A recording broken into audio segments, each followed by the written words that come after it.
Bonjour, dans la capsule suivante, nous allons parler des origines de l'ellipse et particulièrement les éléments de base qui la constituent et l'équation formée par cette dernière. Alors d'abord, dans la vie courante, on rencontre les ellipses à plein d'endroits. Outre en astrophysique, où on a des trajectoires d'astres célestes qui utilisent l'ellipse, on rencontre des ellipses souvent en construction, en architecture, et même à la Maison-Blanche à Washington.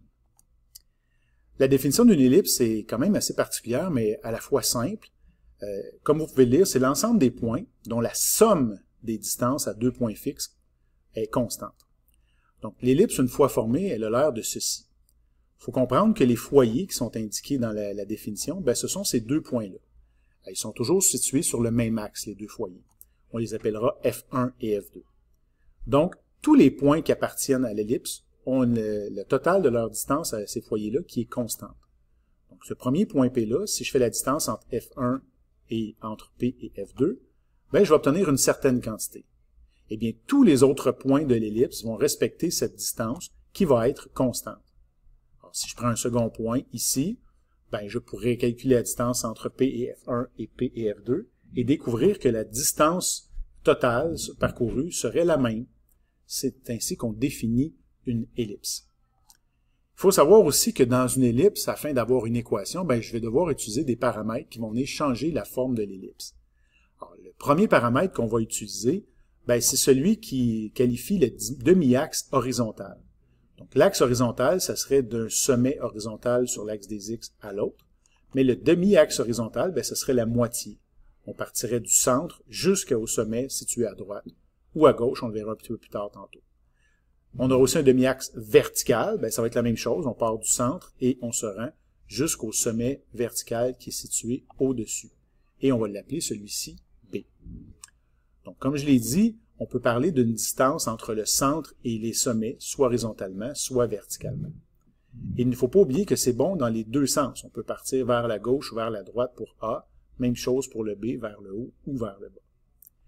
Il y a un dernier paramètre qui est important, et c'est la distance entre le centre et le foyer, qu'on va nommer comme étant C, et qui apparaît ici à l'écran. Ce sont les trois éléments qui vont venir définir les ellipses quand on va vouloir les utiliser.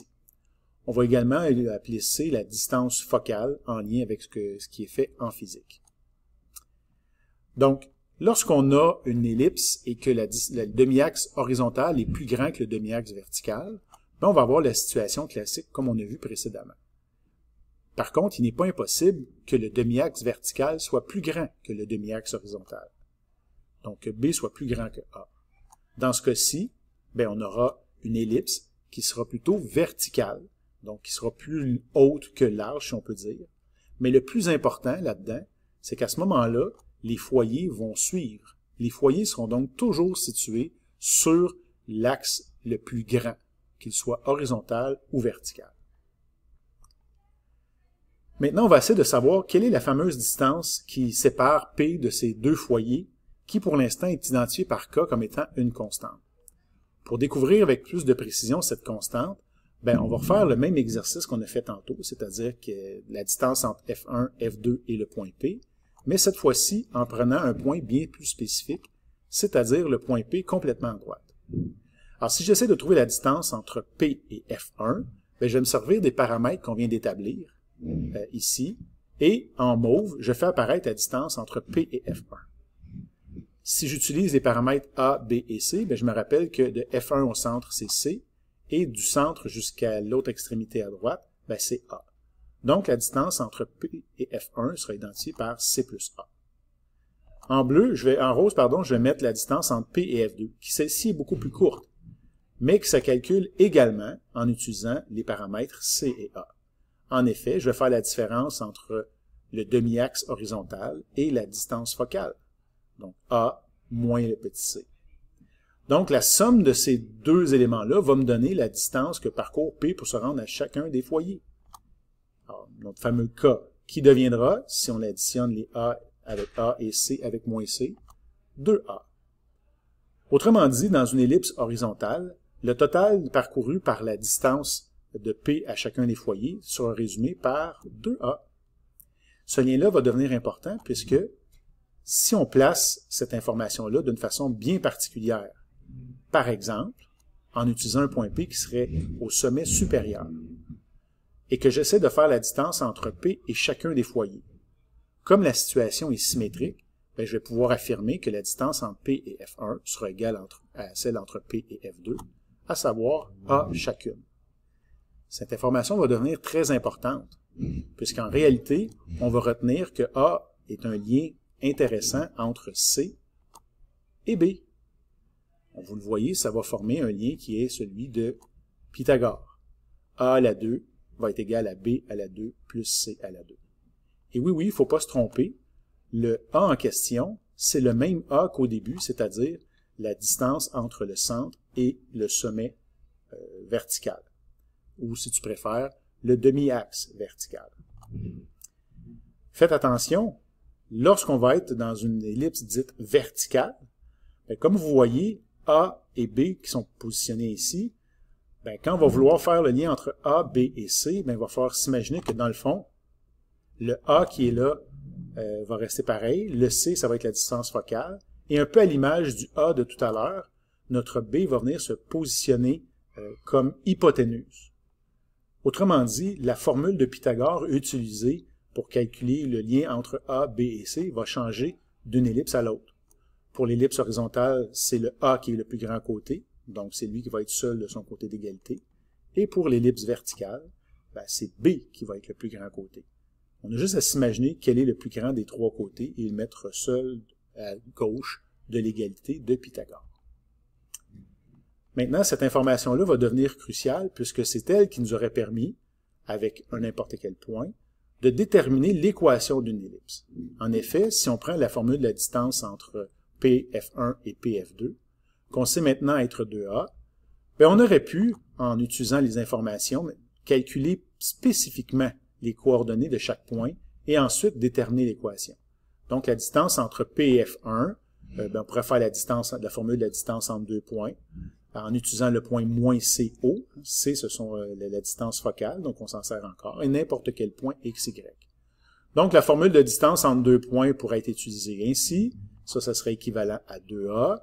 Et en effectuant les opérations, la simplification, et en faisant une substitution de C par des valeurs de B avec la formule de Pythagore, là, il va se passer plein de calculs que je vais éviter ici, pour en arriver à une équation toute simple qui va représenter l'équation de toutes les ellipses présentes dans le plan cartésien, à savoir x2 sur A2 plus y2 sur B2 est égal à 1. Donc, je vous rappelle, x et y, ce sont n'importe quel point sur l'ellipse, tandis que A et B représentent respectivement le demi-axe horizontal et le demi-axe vertical de l'ellipse. Alors, il faut faire attention, si jamais on a A et B qui seraient de la même longueur, qu'est-ce qui se passe? Si on utilise l'idée, A et B mesurant la même longueur, je pense que vous avez déjà un petit soupçon de ce qui pourrait se passer, ça va donner un cercle. Et la preuve, c'est que si je remplace A et B par la valeur R du rayon du cercle, mon équation aurait l'air de celle-ci. Et en multipliant chaque côté de l'égalité par R2, j'obtiendrai cette équation-là, qui est exactement l'équation du cercle. Donc, un cercle n'est rien d'autre qu'une ellipse avec deux demi-axes qui auraient la même grandeur. Quelques petits exemples en terminant pour savoir comment on trouve l'équation d'une ellipse. Donc, supposons qu'on est dans une situation dans laquelle une ellipse centrée à l'origine a un de ses sommets en 4 zéros et un de ses foyers à 0,6. D'abord, le sommet en 4 zéros nous dit que notre valeur de A est de 4, et le foyer en 0,6 nous dit que j'ai un C qui vaut 6. Mais quelle formule de Pythagore devrais-je utiliser ici, puisqu'il y en a deux? L'important, c'est de s'imaginer que puisque les infos me sont fournies sont dans cette direction-là, j'ai plutôt affaire à une ellipse verticale, le foyer étant sur l'axe des Y et non pas sur l'axe des X. Ce faisant, on va prendre la formule qui est appropriée, c'est-à-dire celle dans laquelle le B est le plus grand des côtés, remplacer A et C dans l'équation, et finalement trouver que B2 vaut 52. Ainsi, nous aurons l'équation de l'ellipse actuelle, qui est x2 sur 16, n'oubliez pas, il faut mettre le A à la 2, et y2 sur 52 est égal à 1. Deuxième et dernier exemple pour conclure. Alors, comment ferait-on pour trouver l'équation d'une ellipse toujours centrée à l'origine, dont un est sommet un des sommets est moins 8, 0 et qui passe par le point 4 racine de 12.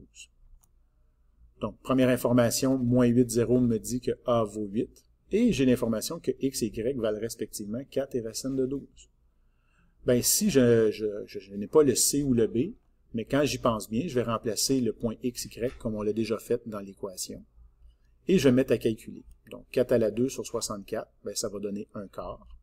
Racine de 12 à la 2, ben, ça donne 12. B2 ne bouge pas. Et là, je vais commencer à faire des opérations inverses. Donc, je vais enlever 1 quart de chaque côté. Il ne reste plus rien que 12 sur B2 à gauche. Et 1 moins 1 quart, ça donne 3 quarts. Le produit des extrêmes égale le produit des moyens. Donc, 3 fois B2 est égal à 12 fois 4, 48. Et je vais diviser par 3 de chaque côté pour tenir que B2 est égal à 12. Et j'ai donc la valeur de mon B2. Et mon A2, ben, il suffit de faire 8 à la 2 pour le trouver. Donc, j'obtiens une valeur de B qui vaut 4, et donc B2, 16, et A à la 2 vaut 64.